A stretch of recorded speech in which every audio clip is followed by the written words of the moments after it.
I'm making a video game. It's my next big project, it already has a name, and I am laser focused on finishing and releasing it in 2026. Allow me to introduce SuperMarketKart. Probably won't use that font on the final logo because I'll get sued. Let's talk game design. We're in the age of huge, sprawling, long-term commitment video games like Cyberpunk 2077.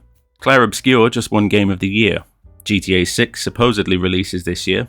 It's not the time or even economy to go after the huge 100-hour grand time investment epics that cost $4 billion and 20,000 staff members to make over 98 years. Instead, I am absolutely obsessed with my Steam Deck. It is the perfect pick-up-and-play device, especially when you bought one with over 1,000 games already in your library and most of them just work. And on that, I don't turn to games like Cyberpunk or Starfield. I go to things like Katamari, Bomb Rush Cyberpunk, Crazy Taxi, Outrun 2006, or Tony Hawk. Things that just feel right as soon as you pick them up, where you're in the game in 10 seconds from the title screen.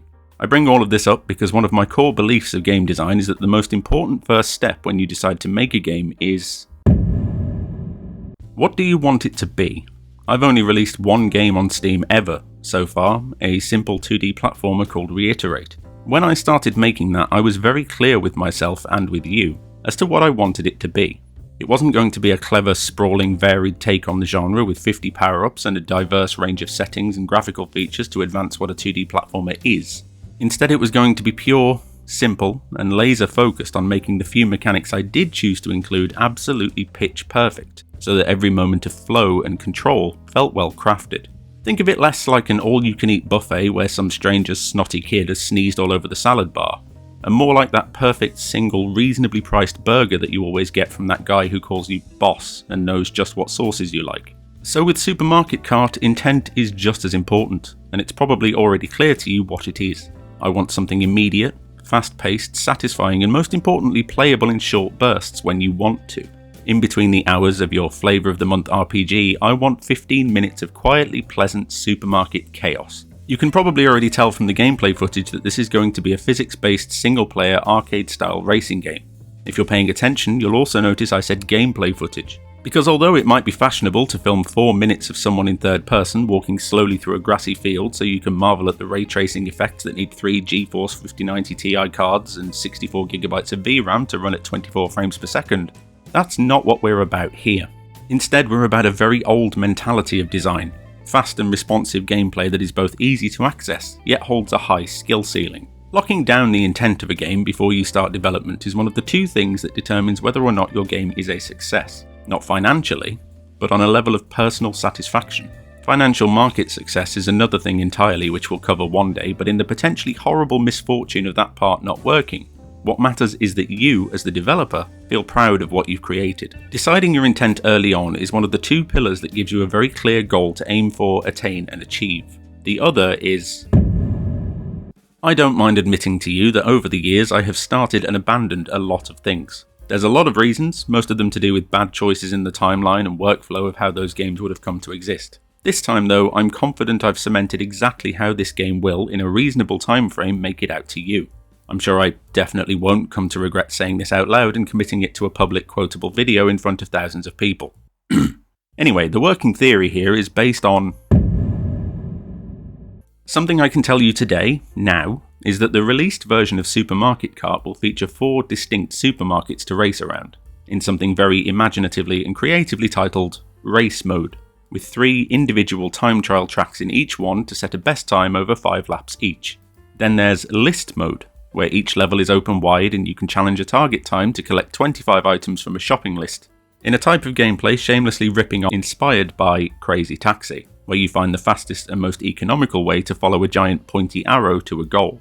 Then finally, because we're going to be playing a lot with bouncy 3D physics and it'd be a waste to try and make you avoid them all the time, we've got Supermarket Sweep. And always remember, the next time you're at the checkout and you hear the beep, think of the fun you could be having on Supermarket Sweep! Have a great day! Where you'll try and set the fastest time to accrue £1,000 of, well, damage, I suppose, with a variety of items worth different amounts like a real supermarket, so that your optimization and improvement comes from figuring out which objects to prioritize and how fast you can get there.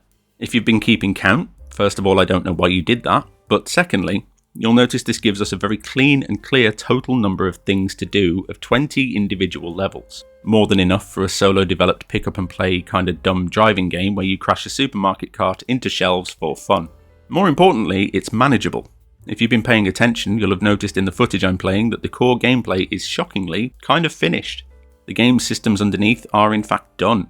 If you're developing a video game yourself, I highly recommend locking in the features and mechanics of your game as early as you can.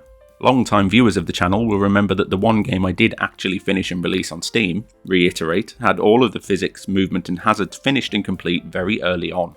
It's a really dangerous play to get months into development and then spontaneously decide to add a crafting system or a fishing mechanic or something, especially because in this case it's a game about manically driving a shopping cart and that might look weird. But that isn't really the point. The point is that if you lock in the content of your game as early as you can, in this case right at the start, you're raising the chances of finishing the thing because now you have a concrete and tangible goal to hit, like a milestone or a deadline. Otherwise you run the risk of the infamous scope creep, where you keep playing with and integrating ideas because they sound fun and interesting. And before you know it, you're 6 years into development with something that looks and functions like a Godot tutorial for beginners, looking back over what you made at the start like Gandalf. I have no memory of this place. So we lock in specific content, specific goals, developed and designed to be as good as those things can be, and not more.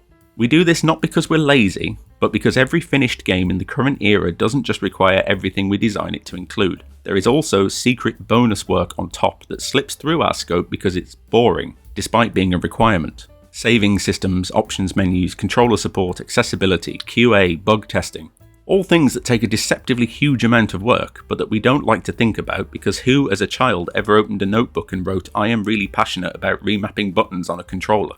Then there's things like marketing, branding, Steam page graphics, and yelling into the cold, uncaring void trying to get 6 people to pay attention and play your game for 5 minutes. All of this is work that so many people don't include in their original plans because it's not what we set out to do, but it is something that we have to do.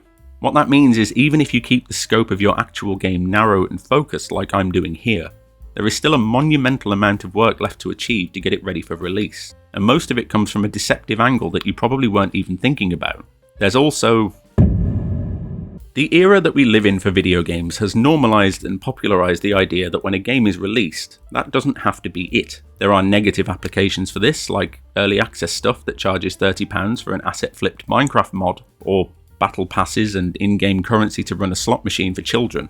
But it'd be narrow-minded to not at least acknowledge the potential benefits. We've had games that come out at launch as disappointments, letdowns, and buggy, broken messes of things that left millions scratching their heads and asking what happened, only to go on through continued iterations, patches, and content releases, sometimes over years, to become something far more impressive than they had any right to be. Yes, Sean Murray, I am mostly talking about No Man's Sky. Keep going, you majestic, crazy bastard. Now I have to be careful here because I've just made a point about what I'm willing to commit to, so don't take this as a plan, because I want to be very clear this is not the plan. But if I make sure all of the core features and foundations like the game modes, physics and boring framework stuff is done, there is nothing stopping me from adding more content further down the line. New settings, tracks, maybe even game modes, who knows? It's hard for me to admit when something new and modern is positive because I'm an old man and why would something new ever be good? But there is the possibility that actually I can, in this modern climate, add stuff later and people won't be mad about it. If used correctly, this approach can actually help to mitigate scope creep, because if you know what to commit to on day one, when you've clearly defined what constitutes a complete product on release day, as long as it achieved everything you want it to do, you've now got all the time in the future to do whatever else you want, if you want to. Again, to be clear, I'm not saying that this is the plan. What I'm saying is I'm confident in what I consider enough, because if I feel the urge later, I can always add more. I mentioned at the start of the video a list of games that inspire the tone, goal and intent of what SuperMarketKart is setting out to be. But I left out one very important title that deserves its own section, because this single game is what inspired the entire creation of this game in the first place. This is Parking Garage Rally Circuit, a solo-developed little time trial racing game where you race around a series of car parks, like a rally game, drifting madly and trying to set better times over and over again. It's very small and tight in its scope, blisteringly fast, and runs perfectly on the Steam Deck. It is, in every possible way, everything that I want for SuperMarketKart. And if you're into this sort of thing, and especially if you own a deck, I cannot possibly recommend it enough. Play through this and you'll see everything I've been talking about in a perfectly presented little package.